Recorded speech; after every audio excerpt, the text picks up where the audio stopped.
Afternoon all. So, time for another little waterside chat, I think.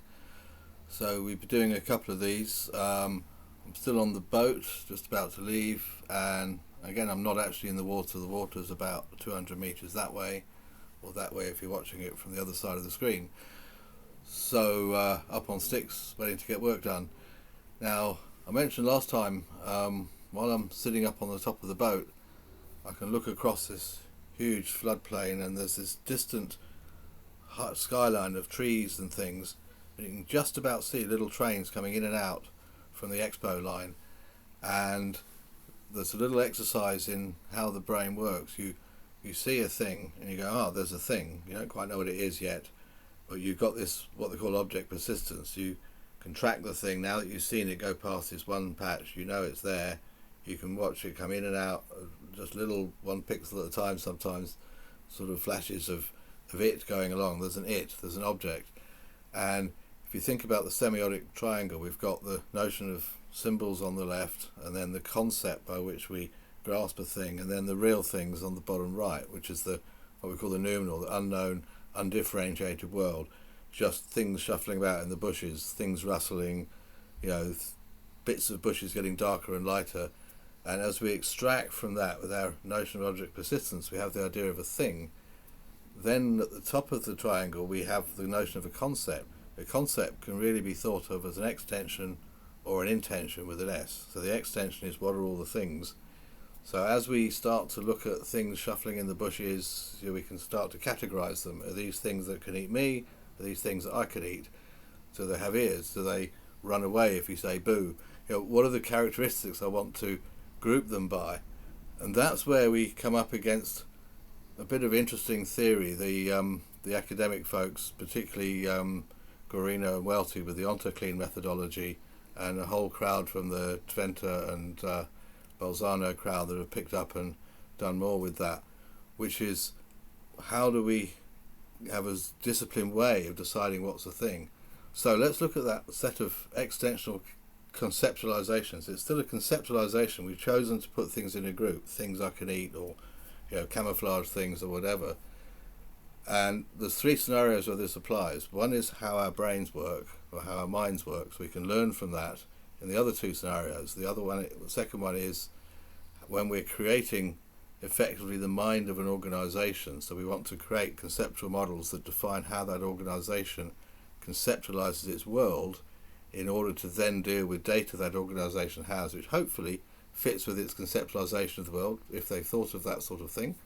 And the third one is how some artificially intelligent machine would work. So a self-driving car, it may distinguish the idea of a person by the side of the road, but it's not going to think, I wonder if that's somebody's grandmother. That's not part of its conceptualisation. Relationships and even gender doesn't come into how the artificial intelligent self-driving car will conceptualize its world. So how do we learn from those conceptualizations to create good ones for business? And that's where the ontoclean methodology comes in. So naively, ordinary people, the normal brain scenario, remember every brain is different, every brain is built by a child that didn't really know what they were doing, and some continue to be refined on into later years, some don't. So the way people might conceptualize things might be quite untidy. They might have, a teacher is a kind of person, and then it's like, oh, but what if the teacher is also a customer, and now it's all blurry and muddled, and they start thinking about fuzzy sets and so on. It shouldn't be fuzzy if you isolate what are the features we want to talk about that persist across all contexts, versus what are the features we want to talk about that are specific to one concept, so teaching or engineering or aviation, or even broader and narrower concepts like a customer of a bank as a whole versus a retail customer versus a customer for mortgage products and so on. So you've got narrower and broader context in which you have narrower and broader roles, and not just roles but other relative notions or quite entities, a thing in this context. Now that's why normal human brains tend to muddle those things up a bit, and our words tend to muddle it even more. But if we're trying to create a disciplined set of conceptualizations for an organization, we want to home in on what are the things that are always true of that thing across all contexts. There's surprisingly few of them, but what are the things that allow us to say there's a thing, there's that train shuffling through the bushes. It's the same thing persistently in whatever context I'm looking at. It's whether it's I see it as my route, my means of transport to get downtown or not. That's separate from what it is in itself, because a lot of those contextual things, and we think of the thing itself as kind of an identity-bearing thing, or it's something that has an identity. But really, when we're modelling stuff, we want to create class or type definitions with properties and so on, and potentially with some identification for those things in role. So it's hard to find a good name for those things in themselves. The thing that has, maybe a date of birth, well, that can be a little bit relative to the records management of the state they come from. If they've wandered in from the bush and they didn't know when they were born, it becomes a record that's unique but not necessarily true. Even citizenship, that's always true of somebody. They have this or that citizenship, but that's conferred in the context of the nation of which they're a citizen or a resident or whatever. So a lot more things are contextual than you might think. But if we get to the essence of a thing and we have a clean taxonomy, which needn't be a single hierarchy, so you can have what we call facets. So if you've got a bunch of different coloured shapes, we can divide them down into squares and triangles and circles, or we can divide them down into blue things and red things and green things, and then your blue triangle and your red circle and so on have multiple inheritance of intrinsic properties of the thing itself. Now, it's a slightly artificial example because almost any physical object has colour, so you can say it's a very, very broad set to be subclassing from. But if you look at particularly complex financial instruments or complex products in manufacturing and supply chain management and so on, then you'll have things that are defined at a particular level that will have particular different ways of subdividing them. So financial instrument, I might want to subdivide them according to the cash flow returns they give me if I'm an investor, but I might want to subdivide them according to their issuer if I'm into risk management, it's the middle office functions, or I might want to subdivide them according to their currency if I'm looking at the accounting side.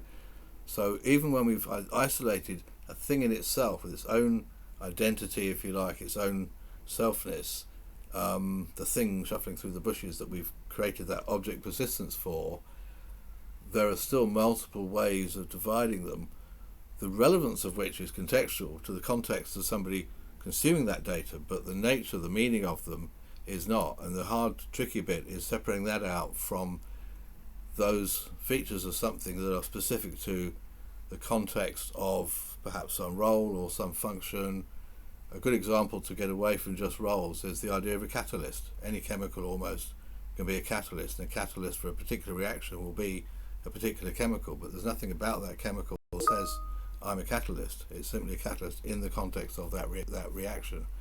And that's the kind of contextual thing. Sometimes people think about it with roles specifically. A lot of data modelers are very good at making those distinctions in that context, but not necessarily seeing it in other contexts as well. So think hard, whatever is contextual, and separate it out from whatever of a thing continues to be true of that thing in the whole range of contexts that we're dealing with.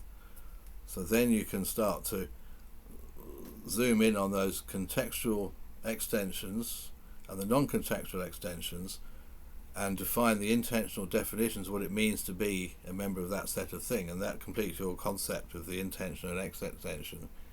So that's how I see the object persistence and the human experience of seeing things and isolating things in our environment from the more rigorous way in which we try and apply that way of thinking. In the same way the dictionary makes a more rigorous account of a language than before a language had a dictionary, we apply that rigor to create a rigorous, shareable account of the conceptualizations that apply in this company or ideally this industry, so that people can interoperate with the same shared concepts. So that's today's Waterside Talk. Thank you for listening.